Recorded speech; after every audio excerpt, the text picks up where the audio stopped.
रकात पढ़ने वालों को कोई हुक्म कुफर देगा, 20 रकात पढ़ने वालों को कोई हुक्म कुफर देगा, ये मुसलमान का शेवा नहीं होना चाहिए। लिहाजा आपस में इत्तेहाद रखने की ज़रूरत है। 8 रकात पढ़ने वालों को 8 रकात पढ़ने दी जाए और इसी तरीके से 20 रकात पढ़ने वालों को 20 रकात पढ़ने दी जाए।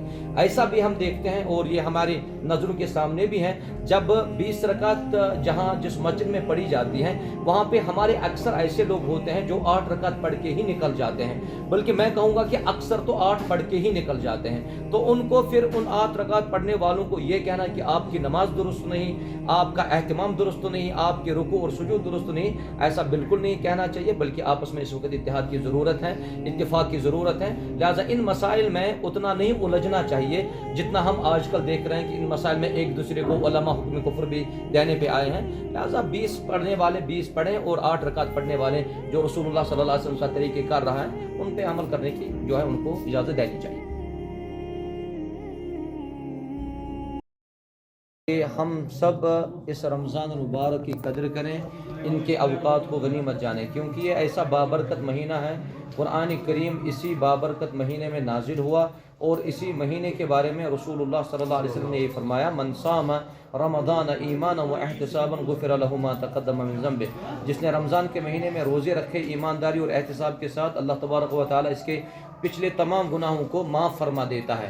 साथ साथ ये भी नबी करीम सल्लल्लाहु अलैहि वसल्लम ने फरमाया कि जब रमज़ान आता है तो जन्नत के दरवाजे खोल दिए जाते हैं और जहन्नम के दरवाजे बंद किए जाते हैं और सरकश शयातीनों को कैद किया जाता है। लिहाजा इनके अवकात को आप अच्छे अमाल में गुजारें, ऐसा अज़्म करें, ऐसा इरादा करें कि मैं अपनी ज़िंदगी का एक टाइम टेबल लाहे अमल दे दूँ, एक टाइम टेबल तरतीब दे दूँ कि हम फजर के बाद, हम सहरी के बाद, फजर के बाद क्या क्या अमल करें, ज़िक्र और अज़कार का वक्त कब रहेगा, तिलावत का वक्त कब रहेगा, और इसी तरीके से नमाज़ों की पाबंदी इंतहाई लाज़िम है। अपने अपने अवकात में आप लोग मस्जिद जा सकते हैं और वहाँ पे नमाज वगैरह अदा कर सकते हैं। आपसे हम ये भी जानना चाहेंगे, डायबिटीज़ पेशेंट्स जो है कश्मीर घाटी में बहुत सारे हमें नज़र आ रहे हैं, उनके लिए क्या कुछ इस्लाम कहता है? अभी उनको इंसुलिन भी लेना पड़ता है और दवाई भी लेनी पड़ती है, क्या वो रोज़ा छूट सकते हैं इस दौरान, या और कोई तरीका है उनके लिए?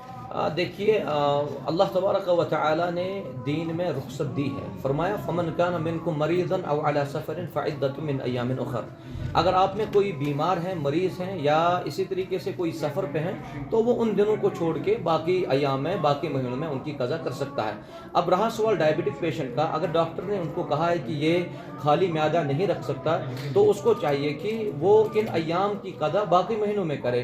लेकिन अगर डॉक्टर ये भी आपको कह रहे हैं कि ये डायबिटिक पेशेंट है, ये बराबर मरने तक डायबिटिक पेशेंट ही रहेगा, तो हर दिन के बदले एक एक मिस्किन को खाना खिलाएं। आपसे हम ये भी जानना चाहेंगे, नौजवानों की हालत अभी हम देखते हैं, ऐसे भी नौजवान हमारे इस सोसाइटी में मौजूद है जो रमज़ान के दौरान काफ़ी ज़्यादा सुस्त पड़ जाते हैं। फजर नमाज के बाद वो लगभग ज़ोहर की नमाज तक वो आराम करते हैं, उसके बाद फिर टाइम को मुख्तलिफ तरीक़ों से डाइवर्ट करते हैं। क्या कुछ पैगाम रहेगा आपका नौजवानों के लिए? देखिए, हमारे जितने भी अजीज़ हैं और हमारे जितने भी शफीक नौजवान हैं, उनसे मेरी यही गुजारिश रहेगी कि आप ये जानें कि अल्लाह आप लोगों से बहुत मोहब्बत करता है। तब जाके अल्लाह तबारक व तआला ने हम सबको इस 2026 में भी रमज़ान मुबारक अता किया है। तो इस रमज़ान मुबारक में हर एक सेकंड की कदर करने की ज़रूरत है। ये फजर के बाद सोना, फिर 12 बजे उठना, फिर उसके बाद घूमने जाना, फिर इफ्तारी के वक्त आना, ये टाइम का ज़िया है, ये वक्त का ज़िया है। कल क़यामत के दिन अल्लाह तबारक व तआला इन अवकात के बारे में ज़रूर पूछेगा। इस वक्त आप नौजवान हैं, इस वक्त हमारी बहनें इस उम्र में है कि वो अल्लाह की इबादत कर सकती हैं, लिहाजा इस उम्र की कदर कर लेनी चाहिए। लेकिन नबी रहमत सल्लल्लाहु अलैहि वसल्लम ने यह भी फरमाया, निअमतान मग़बूनुन फ़ीहिमा कसीरुम मिनन नास। दो नियामतें ऐसी हैं लेकिन अक्सर लोग इन दोनों नियामतों से बेखबर हैं। फरमाया अस्सिहतु वल फराग, एक है सेहत और दूसरी है फुर्सत। इस वक्त हम सेहतमंद हैं, हमें अल्लाह की इबादत करनी चाहिए, हमें कुरान करीम की तिलावत करनी चाहिए, हमें दीनी मजालिस में जाना चाहिए, हमें दीनी दुरूस में जाना चाहिए। अगर इन अवकात में आप अपने माह रमज़ान को गुजारते हैं तो ये बेहतर है, वरना नबी करीम सल्लल्लाहु अलैहि वसल्लम का ये फरमान याद रखें, कितने भी रोज़ेदार ऐसे हैं जिनको भूख और प्यास के अलावा कुछ भी हासिल होने वाला नहीं। नमाज तरावी के हवाले से आप क्या कुछ कहते हैं? अभी 8 और 20 रकात पर जो अहम मसाइल सामने आ रहे हैं, अवाम के बीच में एक तशवीश भी है, तो आपका पैगाम क्या रहेगा? देखिए, यहाँ पे हमारे इस अशिया में بہت سارے لوگ ایسے ہیں جو 20 رکعت تراویح پڑھنے کے قائل ہیں، اور بہت سارے ایسے ہیں جو 8 رکعت پڑھنے کے قائل ہیں۔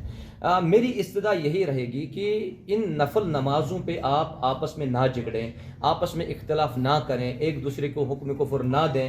یہ نفل نماز ہے، نبی رحمت علیہ الصلوۃ والسلام نے 3 دن پڑھائی ہے، اور اس کے بعد صحابہ کرام نے بھی اس کا اہتمام کیا ہے۔ مسئلہ یہ ہے کہ 8 رکعت پڑھنے والوں کو کوئی حکم کفر دے گا، 20 رکعت پڑھنے والوں کو کوئی حکم کفر دے گا، یہ مسلمان کا شیوا نہیں ہونا چاہیے۔